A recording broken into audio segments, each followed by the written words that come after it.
ஞானானந்தமயம் தேவம் நிர்மலஸ்படிகாகிருதியும் ஆதாரம் சர்வ வித்யாநாமயக்ரீவம் உபாஸ்மகே.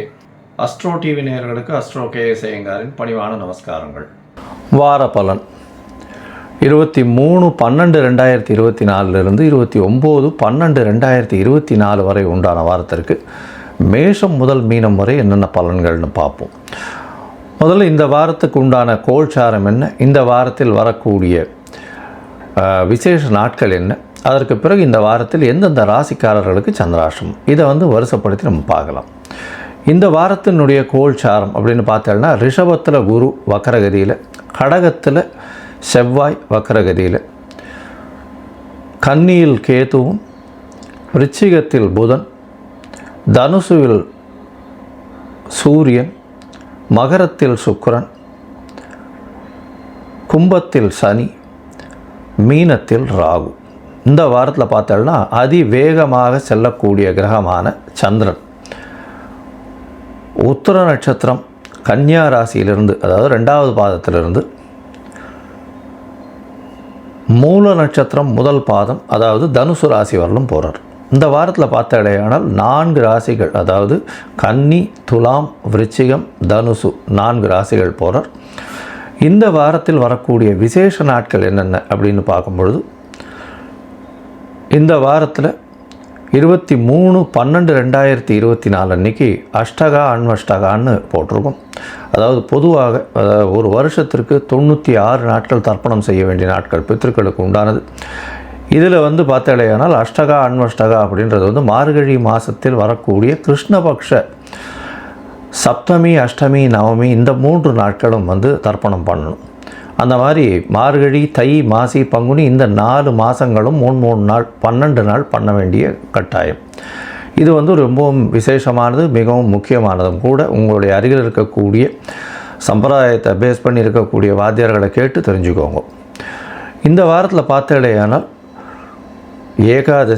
ஏகாதசி எண்ணிக்கை அப்படின்னா 26ஆம் தேதி அன்னைக்கு ஏகாதசி வருது. வைணவர்களுக்கு மிகவும் பெரிய ஏற்றமான காலம் இது. ஏகாதசி தேய்பிரையில் வருது. அதுக்கப்புறம் வளர்பிரையில் வரக்கூடிய ஏகாதசியில் பார்த்தாலேயானால் அது வைகுண்ட ஏகாதசி. இது தேய்பிரையில் வரக்கூடிய ஏகாதசி. இதற்கு அடுத்த ஏகாதசி வைகுண்ட ஏகாதசி. அந்த ஏகாதசி அன்றைக்கே சுவாதி நட்சத்திரம். சுவாதி நட்சத்திரம்னு சொல்லக்கூடியது ராகுவினுடைய நட்சத்திரம், அதுவும் நரசிம்ம பெருமானுடைய நட்சத்திரம். அதாவது ராகுவினுடைய நட்சத்திரம் அப்படின்னு சொன்னாலே திருவாதிரை, சுவாதி, சதயம் இந்த 3 நட்சத்திரம் ரொம்பவும் விசேஷமானது. திருவாதிரை சிவனுக்கு ரொம்பவும் விசேஷம். ஆதிரை அதாவது திரு என்ற அடைமொழி கொண்டது 2 நட்சத்திரம், ஒன்று திருவோணம், இன்னொன்று ஆதிரை. இந்த 2 நட்சத்திரமுமே மிகவும் விசேஷம். இதில் பார்த்தீங்கன்னா ஆதிரை நட்சத்திரத்தை பொறுத்தவரையிலும் சிவபெருமானுக்கும், ஸ்ரவண நட்சத்திரம் ஓண நட்சத்திரத்தை பொறுத்தவரையிலும் பெருமாளுக்கும் மிகவும் பிரசித்தியாக சொல்லக்கூடியது. இதில் திருவாதிரை நட்சத்திரம் ராகுவினுடைய நட்சத்திரம். அதே மாதிரி சுவாதி நட்சத்திரம் நரசிம்ம பெருமாள் நட்சத்திரம், லக்ஷ்மி நரசிம்மனுடைய நட்சத்திரம். அதே மாதிரி சதய நட்சத்திரம் அப்படின்னு பார்த்தாலேயானால் இந்திரனுக்கு உண்டான நட்சத்திரம். அதனால் ராகுவினுடைய நட்சத்திரங்கள் எல்லா நட்சத்திரங்களும் ஐஸ்வர்யத்தை கொடுக்கக்கூடிய நட்சத்திரங்கள். இந்த காலகட்டத்தில் அதாவது லக்ஷ்மி நரசிம்மரை வணங்குறது, அதாவது சுவாதி நட்சத்திரம் ஏகாதசி எல்லாம் வர்றதுனால லக்ஷ்மி நரசிம்மரை வணங்குறது ரொம்பவும் விசேஷமானது. இந்த 26/12/2024 அன்றைக்கி வரக்கூடிய ஏகாதசி அன்னைக்கு. அதுக்கு அடுத்த நாள் மகாபெரிவரனுடைய ஜெயந்தி வருது. 27ஆம் தேதி 27/12 அன்னைக்கு அவளுடைய பெரிவாளுடைய ஆராதனை வருது. 28/12/2024 அன்றைக்கி சனி பிரதோஷம். சனி பிரதோஷம் ரொம்பவும் விசேஷம். உங்களுடைய கடன் தீர்க்கும், அதுவும் தேய்பிரையில் வேறு வருது, கடன் தீர்க்கக்கூடிய நாளாக வச்சுக்கணும். இந்த சனி பிரதோஷத்தில் விரதம் இருந்தேயானால் கண்டிப்பாக பிரதோஷ கால பூஜையும் பார்த்துட்டு, அதாவது சாயந்தரம் 5:45 6:15 மணி வரலும் உண்டான நேரத்தில் பிரதோஷ கால பூஜையையும் பார்த்துட்டு, அதற்கு உண்டான தீபாராதனையும் பார்த்துட்டு, சிவபெருமான் வலம் வர்றதையும் பார்த்துட்டு, அதுக்கப்புறம் போய் அந்த பிரசாதத்தை சாப்பிட்டுட்டு அதுக்கப்புறம் உபவாசத்தை முடிக்கிறது பெரிய விசேஷம். இதன் மூலியமாக நீங்கள் நினைத்த காரியங்கள் அனைத்தும் நடக்கும். இருக்கக்கூடிய கஷ்டங்கள் அனைத்தும், உடல் நலத்தில் இருக்கக்கூடிய கஷ்டங்கள், அது தவிர பண கஷ்டம், கடன் இந்த மாதிரியான அதாவது கடன் திருப்பி கொடுக்க முடியாத அளவுக்கு கழுத்துக்கு மேலே கடன் இருக்கிறது எல்லாமே இந்த சனி பிரதோஷத்தின் மூலியமாக குறையக்கூடிய வாய்ப்புகள் உண்டு. ஆயுள் கண்டங்களில் இருப்பவர்களுக்கு ஆயுள் கண்டங்கள் நீங்கக்கூடிய வாய்ப்புகள் நிச்சயமாக உண்டு. சரி, இந்த வாரத்தில் எந்தெந்த ராசிக்காரர்களுக்கு சந்திராஷ்டமம் அப்படின்னு பார்த்தோம்னா கும்பம், மீனம், மேஷம், ரிஷபம் இந்த 4 ராசிக்காரர்களுக்கும் சந்திராஷ்டமம் இருக்குது. சந்திராஷ்டமம்னா உங்களுடைய பிறந்த ராசியில் இருந்து 8வது ராசியில், அதாவது 8வது ராசியில் சந்திர பகவான் இருக்கக்கூடிய காலகட்டத்தை சந்திராஷ்டமம்னு சொல்கிறோம். சந்திராஷ்டமம்னா சந்திரன் என்பவர் மதிகாரகன். அவர் மறையக்கூடிய காலகட்டத்தில் தவறான முடிவுகள் எடுக்கக்கூடும். அதனால் சந்திரன் மறையக்கூடிய காலகட்டங்களில் புதிதான முடிவுகள் எதுவும் வேண்டாம். எந்த ஒரு வெளியூர் வெளிமாநில பிரயாணம் வேண்டாம். இந்த மாதிரியான விஷயங்களில் சந்திரனை பொறுத்தவரையிலும் மறைந்திருக்கக்கூடிய காலகட்டத்தில் யாருக்கும் ஜாமீன் கையெழுத்து போடாதீங்க. ஒருவேளை நீங்கள் பண்ண வேண்டிய கட்டாயத்தில் நிர்பந்தத்தில் இருக்கீங்க அப்படின்னா சந்திரனுக்கு உண்டான எளிய பரிகாரம் அப்படின்னு சொல்லக்கூடிய பசும்பால் ஒரு 1/2 டம்ளர் அருகில் இருக்கக்கூடிய சிவன் கோவிலில் கொடுத்துட்டு போங்க பிரதோஷ காலத்துக்கு.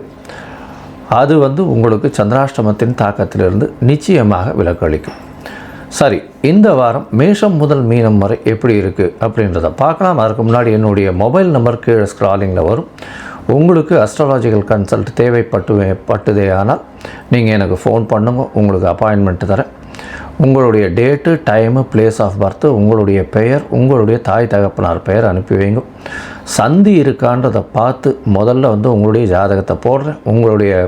நீங்கள் இந்த பர்டிகுலர்ஸ் கொடுத்த உடனே நான் என்னுடைய கட்டணம் என்னன்றதை சொல்கிறேன். அதற்கப்புறம் உங்களுடைய கட்டணத்தை நீங்கள் கட்டினதுக்கப்புறம் எனக்கு அந்த ஸ்க்ரீன்ஷாட் ஷேர் பண்ணதுக்கப்புறம் உங்களுடைய ஜாதகத்தை போடுறேன். சந்தி இருக்கா அப்படின்றத பார்த்துட்டு அந்த சந்தியின் மூலியமாக பிரச்சனைகள், அதாவது உங்களுக்கு என்ன பிரச்சனை வரும் அப்படின்னா நீங்கள் எந்த ராசி எந்த நட்சத்திர பாதம்னே தெரியாமல் இவ்வளோ நாள் இருப்பீங்க. எனக்கு தெரிஞ்ச நிறைய பேர் பார்த்தாங்கன்னா கிருத்திகை 1ஆம் பாதம் நினச்சிட்டு மேஷராசியில் சொல்லிட்டு இருப்பா. ஆனால் கிருத்திகை 2ஆம் பாதத்தில் இருப்பா ரிஷபராசியில். இந்த மாதிரி உத்திரம், அதே மாதிரி இந்த உடைந்த நட்சத்திரங்கள் எல்லாமே பாதங்கள் ஒரு ராசியிலிருந்து அடுத்த ராசிக்கு போகும். அதை தவிர பார்த்தீங்கன்னா ஒரே ராசியிலேயே இருக்கக்கூடியது இருந்தாலுமே நட்சத்திர பாதங்கள் வேறுபட்டு உங்களுடைய லக்னாதிபதியும் வேறுபடக்கூடும். அதனால் பார்த்தீங்கன்னா உங்களுக்கு இப்போ நடக்கக்கூடிய திசை நல்லபடியாக தானே இருக்கணும்னு நினைப்பீங்க. ஆனால் அந்த நல்லபடியான திசையாக இருக்காது.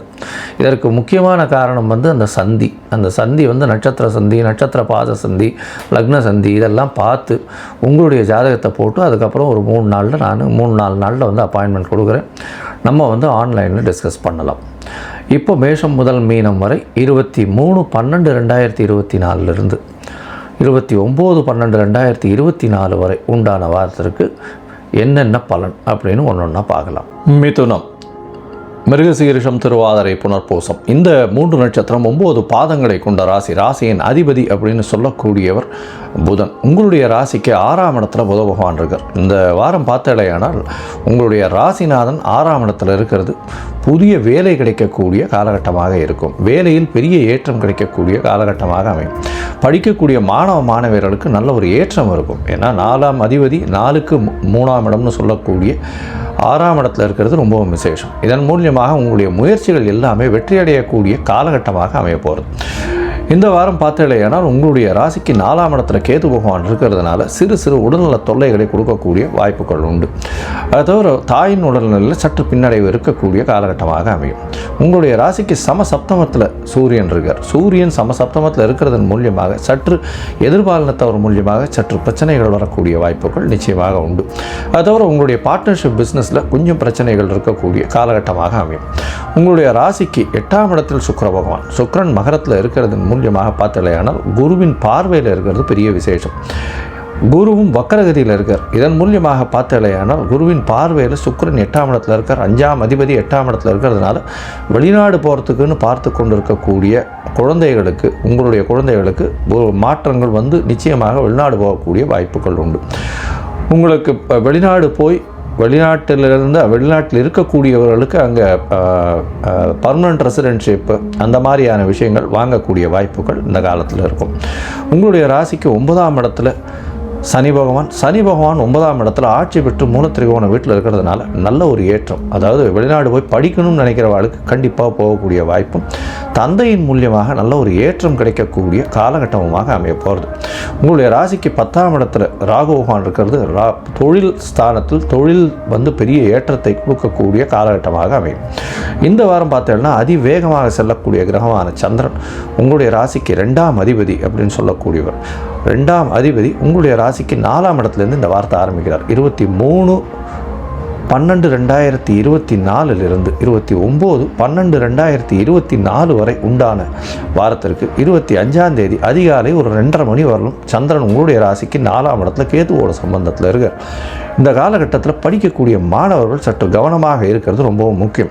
தாயின் உடல்நிலையில் சற்று கவனம் இருக்கக்கூடிய வேண்டிய காலகட்டமாக அமைய போகிறது.